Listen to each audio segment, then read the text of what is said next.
नमस्कार, एक और वीडियो में आप लोगों का हार्दिक स्वागत है और एक और बहुत ही अच्छी की वैकेंसी की सूचना मैं आप लोगों के लिए लेकर के आया हूँ। तो आइए चलते हैं, जानते हैं उस वैकेंसी के बारे में। तो फिलहाल आप हमारे पीछे जो स्क्रीन देख पा रहे हैं, वो गोड्डा ज़िले की ऑफ़िशियल वेबसाइट है और ये वैकेंसी गोड्डा ज़िले से ही निकाली गई है। जब आप इस वेबसाइट पर आएँगे तो आपको नोटिस वाले सेक्शन में जो रिक्रूटमेंट वाला ऑप्शन है, उसके ऊपर आप जैसे ही क्लिक करेंगे, तो आपको ये वैकेंसी दिख जाएगा। ये जो है आप देख सकते हैं, रिक्रूटमेंट नोटिस फॉर चौकीदार from office of deputy commissioner Godda, यानी गोड्डा जिले से जो है वो चौकीदार की वैकेंसी आई है। तो आइए इस नोटिफिकेशन को डाउनलोड करते हैं। यहाँ से आप पीडीएफ डाउनलोड कर सकते हैं और देखते हैं डिटेल से इसमें क्या क्या बातें लिखी गई है। तो ये है इसका नोटिफिकेशन जो आप देख सकते हैं। और अगर हम इसमें बात करें तो गोड्डा जिले के अंतर्गत में सीधे चौकीदार के पदों पर भर्ती हेतु ये विज्ञापन है। और अगर आप इसमें देखेंगे तो टोटल 276 पद हैं। 276 पदों को अगर हम कैटेगरी वाइज बांटें तो यहाँ पर देख सकते हैं स्क्रीन पर आप, जनरल में 135, अनुसूचित जनजाति में 67, अनुसूचित जाति में 0, एक भी पोस्ट नहीं है, अत्यंत पिछड़ा वर्ग में 31, पिछड़ा वर्ग में 15 और साथ में आर्थिक रूप से कमजोर वर्ग के लिए 28 और कुल 276, यानी टोटल 276 पदों में से ये कैटेगरी वाइज पद जो है यहाँ पर दिया गया है। और इसके बाद 2% पद जो है वो क्षितिज रूप से जो खिलाड़ी वगैरह हैं उनके लिए आरक्षित हैं। 4% जो है वो पीडब्ल्यूडी कैंडिडेट के लिए आरक्षित हैं। 2% जो है वो पीवीटीजी यानी जो आदिम जनजाति है उनके लिए आरक्षित है। 5% जो है वो महिलाओं के लिए आरक्षित है। और साथ में अगर इस नोटिफिकेशन के लास्ट में आप देखेंगे तो आपको गांव, बीट संख्या और अंचल वाइज वैकेंसी दिख जाएगा, वो मैं आपको अभी आगे दिखाऊंगा। कम से कम आपकी उम्र होनी चाहिए 18 साल अगर आप इस वैकेंसी को भरना चाहते हैं तो। और अधिक से अधिक उम्र अलग अलग कैटेगरी के लिए अलग है। अगर आप जनरल कैंडिडेट हैं तो वैसी स्थिति में आपकी उम्र होनी चाहिए 37 वर्ष, 37 साल। अगर आप 35 वर्ष। अगर आप पिछड़ा वर्ग के हैं तो 37 वर्ष। महिला अगर है जनरल या ओबीसी तो 38 वर्ष। और अगर आप एससी और एसटी पुरुष महिला दोनों हैं तो 40 वर्ष अधिकतम उम्र है। और आपके उम्र की गणना की जाएगी 1 अगस्त 2023 के आधार पर। मतलब आपको अपना उम्र जो है वो 1 अगस्त 2023 के आधार पर कैलकुलेट करना है, ना कि आज के डेट पर। इस बात का आप ध्यान रखें। और आप जिस बीट से आवेदन कर रहे हैं आपको वहां का निवासी, अस्थायी निवासी होना अनिवार्य है। मैं भी आपको बताऊंगा। यानी कहने का मतलब ये है कि इसमें कोई अदर व्यक्ति अप्लाई नहीं कर सकता। अगर आप गोड्डा जिले के उसी बीट के रहने वाले हैं तभी जाकर के आप अप्लाई कर सकते हैं। आपको साइकिल चलाने का ज्ञान होना चाहिए। और अगर आप नियुक्त हो जाते हैं तो आपको अपने ही इलाके में नियुक्त किया जाएगा और स्थानांतरण नहीं किया जाएगा। ऐसा देखिए यहाँ पॉइंट नंबर 8 में साफ तौर पर लिख दिया गया है।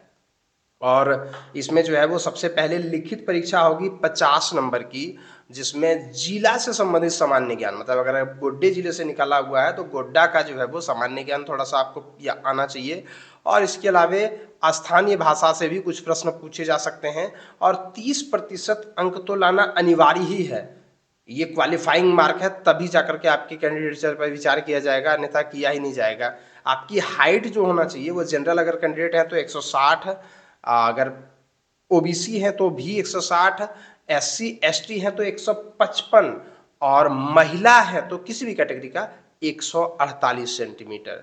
शारीरिक जांच परीक्षा भी होगी और इसके बाद दौड़ भी होगा, जिसमें आपको 1 मील दौड़ना है 5 मिनट या उससे पहले अगर आप दौड़ते हैं तो 20 अंक आपको दिए जाएंगे। मतलब उसमें आपको जितना स्पीड दौड़ते हैं उस अनुरूप में आपको जो है वो अंक मिलेंगे। अगर आप 5 मिनट से 6 मिनट तक पहुंचते हैं तो 10 अंक मिलेंगे। और इससे अधिक देर करते हैं तो वैसी स्थिति में आपके ऊपर विचार नहीं किया जाएगा। महिलाओं के लिए बात करें तो 1 मील दौड़ना है 8 मिनट में और 8 मिनट से 10 मिनट के बीच में 10 अंक मिलेंगे। और ठीक इसी प्रकार से उससे अधिक लेट करने पर विचार नहीं किया जाएगा। मेधा सूची तैयार होगा लिखित परीक्षा और शारीरिक जांच परीक्षा के आधार पर। और फिर उसके आधार पर उसके बाद जो है वो मेडिकल होगा। और फिर संतोषजनक पाए जाने पर जो है वो आपको आपकी बहाली हो सकती है। आपका प्रशिक्षण होगा यानी ट्रेनिंग होगी, उसके बाद बहाली की जाएगी। पे ग्रेड है 1800 रुपये और इसके अलावे अगर अब मतलब आपको वेतनमान जो है वो 15,200 से लेकर के 20,200 के आसपास में दिया हुआ है। अब इस फॉर्म को भरते समय आपको क्या-क्या डॉक्यूमेंट अनिवार्य रूप से इसमें सबमिट करना है। एक तो पहली बात मैंने बता दिया कि आप जहां से आवेदन कर रहे हैं आप उसी बीट क्षेत्र का अस्थायी निवासी होना चाहिए।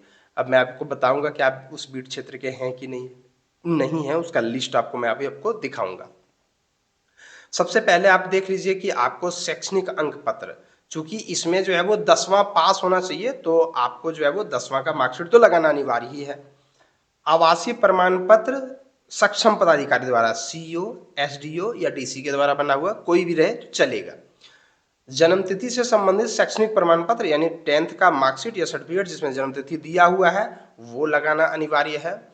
और आपको अपना आचरण प्रमाण पत्र यानी कैरेक्टर सर्टिफिकेट लगाना अनिवार्य है। कैरेक्टर सर्टिफिकेट आप बनवा सकते हैं, कैसे बनवाइएगा उसके लिए जो है आप अपने थाना वगैरह से अप्लाई कर सकते हैं। थोड़ा सा यूट्यूब पर सर्च कर लीजिए या हमारा चैनल है RKM4U, उस पर भी आप देख सकते हैं।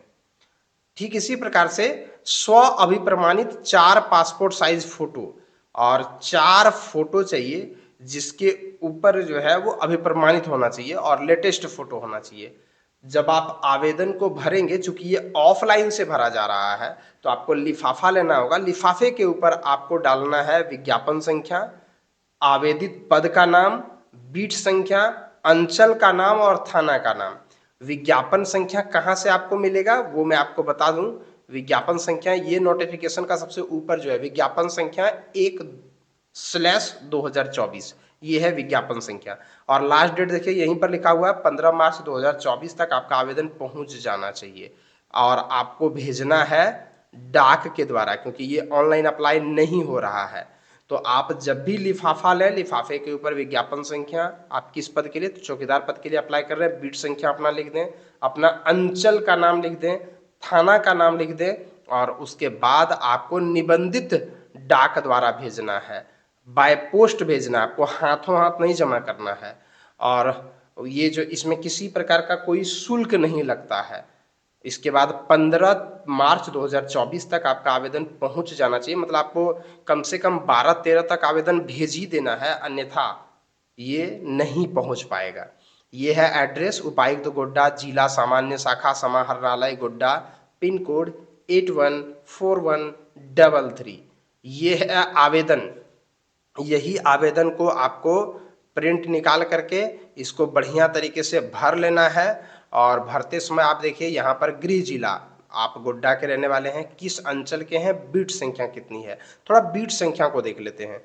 अगर आप इसी नोटिफिकेशन के अंतिम में आएंगे, देखिए यहाँ पर अंचल का नाम, बीट संख्या और ये वाला बीट में कौन कौन सा गांव है और चौकीदार का पद रिक्त है, ये सारा यहाँ पर दिया गया है। आप देखिए अलग अलग गांव का नाम दिया हुआ है, बीट संख्या दिया हुआ है, अंचल का नाम दिया गया है। तो ठीक इसी प्रकार से आप देख सकते हैं, ये देख सकते हैं दूसरा अंचल पोड़ैया हाट, पोड़ैया हाट में बीट संख्या, कौन कौन सा गांव आता है इस बीट में और चौकीदार का पद रिक्त है। ये तमाम बातें जो है वो आपको नोटिफिकेशन के आखिरी पन्नों पर मिल जाएगा। तो आपको क्या करना है कि ये वाला जो फॉर्म है, इस फॉर्म को लेना है और इस फॉर्म को लेने के बाद इसमें आपको अपना जिला भर देना है, अंचल भर देना है, बीट संख्या जो नोटिफिकेशन में दिया हुआ उसी से भर देना है और इसके बाद हिंदी में अपना नाम लिखना है, अंग्रेजी के केवल बड़े अक्षरों में अपना नाम लिखना है, पिता का नाम लिखना है, हिंदी अंग्रेजी दोनों में आप लिख सकते, जैसे लिखना चाहें वैसे लिख सकते हैं, दोनों का ऑप्शन नहीं दिया हुआ है। जन्म तिथि लिखना है यहाँ पे अंकों में, यहाँ शब्दों में। जैसे अगर आपका जन्म तिथि है 2 जनवरी 1999, तो यहाँ पर 2/1/1999 लिखना है, यहाँ पर लिखना है 2 जनवरी 1999। ठीक इसी प्रकार से आपका उम्र कितना हो रहा है, 1/8/2023 को आपका उम्र कितना हो रहा है, आप एज कैलकुलेटर से सर्च मारिए, गूगल पर आपको मिल जाएगा, वहां से आप इसको सर्च करके आराम से देख सकते हैं। आवेदक का भाषा, आपकी भाषा कौन सा है, खोरठा है, संथाली है, जो भी स्थानीय भाषा है आपका आप यहाँ पर भरिए, क्षेत्रीय भाषा यहाँ पर भर दीजिए। ग्राम, पंचायत, पोस्ट, थाना, अंचल का नाम, जिला का नाम, मोबाइल नंबर, ईमेल आईडी भर दीजिए। पत्राचार का पता अगर है तो आप यहाँ पर भर दीजिए, या नहीं तो ये दोनों में एक ही भराएगा। अगर आपका अलग-अलग नहीं है तो दोनों में एक ही भराएगा, अलग-अलग है तो अलग-अलग भरिए।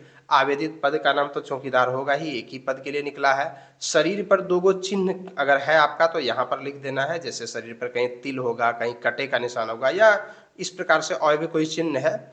इसके बाद शैक्षणिक योग्यता में मैट्रिक का आप यहाँ पर वर्णन कर दें, मैट्रिक का तो अनिवार्य है। इसके अलावा अन्य कोई क्वालिफिकेशन है उसे भी यहाँ पर दे सकते हैं, और अगर आप देते हैं तो उसका आप मार्कशीट लगा भी दें।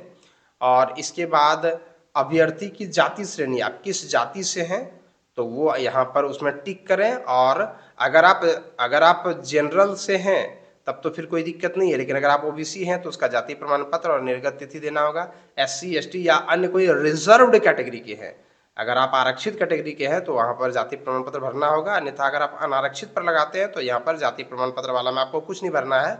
आवासीय प्रमाण पत्र में आवासीय प्रमाण पत्र संख्या और निर्गत तिथि भरनी है। आचरण प्रमाण पत्र मतलब हुआ कैरेक्टर सर्टिफिकेट, चरित्र प्रमाण पत्र का यहाँ पर संख्या और निर्गत तिथि भरनी है। और कार्यानुभव प्रमाण पत्र, अगर आपके पास कार्य का कोई अनुभव है तो वैसी स्थिति में आप यहाँ पर भर सकते हैं। माननीय उच्च न्यायालय के न्यायाधीश से आच्छादित अभ्यर्थी द्वारा उम्र संबंधी छूट के संबंध में न्यायाधीश के प्रति संलग्न है अथवा नहीं, इसमें आमतौर पर आपको नो कर देना है। यहाँ पर तिथि आप जिस दिन आवेदन भेज रहे हैं उस दिन का डाल दें, यहाँ पर स्थान डाल दें जो भी आपका अंचल वगैरह है, और यहाँ पर आप अपना साइन कर दें। और इसके बाद जो है वो इसको लिफाफे में भरें, और इसको एड्रेस जो नीचे में दिया गया था इस एड्रेस को लिखें। जब आप लिफाफे को भरेंगे तो वहाँ पर ये वाला एड्रेस लिखें। और ये कहाँ पर आप लिखेंगे मैं थोड़ा सा आपको यहाँ पर बता दे रहा हूँ, ताकि आपको किसी प्रकार से कोई दिक्कत ना हो। जैसे मैंने यहाँ पर आपको लिखने के लिए थोड़ा सा बता दे रहा हूँ ताकि आपको परेशानी ना हो। मान के चलिए कि हमारे पास जो है वो ये लिफाफा है, ये वाला वाइट पेपर जो है हमारे पास लिफाफा है। तो हम क्या करेंगे कि हम यहाँ पर क्या करेंगे कि सबसे पहले जो है लिफाफा जो होगा इस पर जो है आप इस प्रकार से बीच में जो है वो एक लाइन खींच दें, और इधर जो है इधर इधर लिखें फ्रॉम, मतलब कौन भेज रहा है। तो आप अपना एड्रेस जो है वो इधर लिखें, आप अपना एड्रेस इस पार में लिखें और इस पार में लिखें टू, और इसके बाद जिनको भेजना है उनका एड्रेस यहाँ पर लिखें।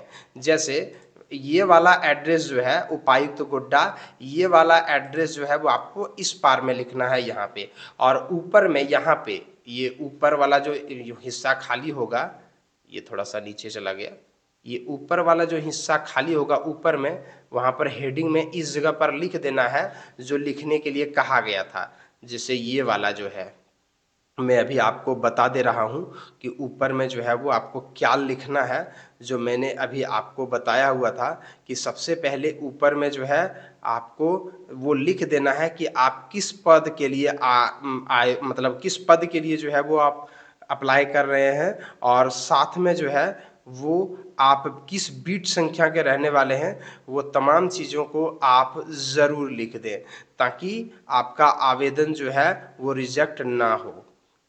ये आप ध्यान पूर्वक देखें। ये देखिए बी नंबर में अभ्यर्थी लिफाफा के ऊपर विज्ञापन संख्या, तो और उसके बाद आवेदित पद का नाम, बीट संख्या, अंचल का नाम और थाना, ये जरूर करें। तो यहाँ पर आपको जो है वो यहाँ पर लिख देना है सबसे पहले विज्ञापन संख्या, यहाँ लिखिए विज्ञापन संख्या 1/2024 ऐसे करके लिखना है।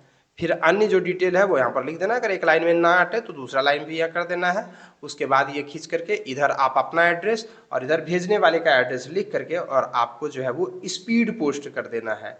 स्पीड पोस्ट करना अनिवार्य है, साधारण पोस्ट से एक्सेप्ट नहीं किया जाएगा। तो इस प्रकार से जो है आप इस आवेदन को भर सकते हैं। एक बहुत ही अच्छी वैकेंसी है, खासकर अगर आप गोड्डा के रहने वाले हैं और गोड्डा के तमाम उन सारे बिट्स के रहने वाले हैं, तमाम उन गाँवों के रहने वाले हैं जहाँ पर वैकेंसी है, तो आप इसमें जॉब प्राप्त कर सकते हैं। इसी प्रकार से अन्य वैकेंसी के लिए आप हमारे चैनल को सब्सक्राइब करके रखिए। धन्यवाद।